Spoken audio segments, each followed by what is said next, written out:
It's the most wonderful time of the year, and with that comes some of the most wonderful food as well.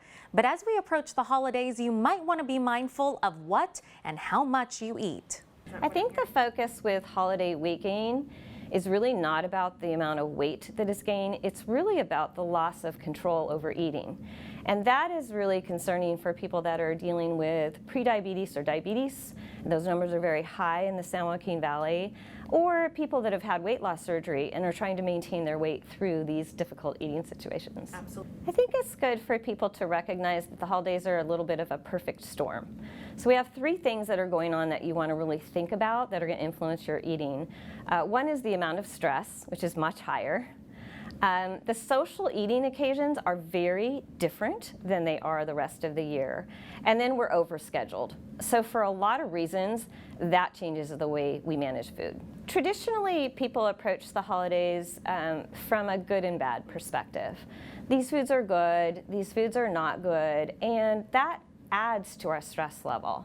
So we set up these rules which really the holidays become something about either restricting or indulging. And that's not a great way to manage food. We can all agree that food is a really important part of the holidays.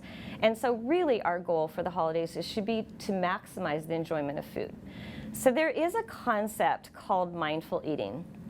And I would love people to approach that this year. This year has been a different year altogether, so why not approach our holidays a little bit differently than we have in the past? Mindful eating is something also called intuitive eating. And it is not about external rules. It's not about counting calories or judging food. And it really centers around two principles. One is that you give yourself permission to eat without judgment.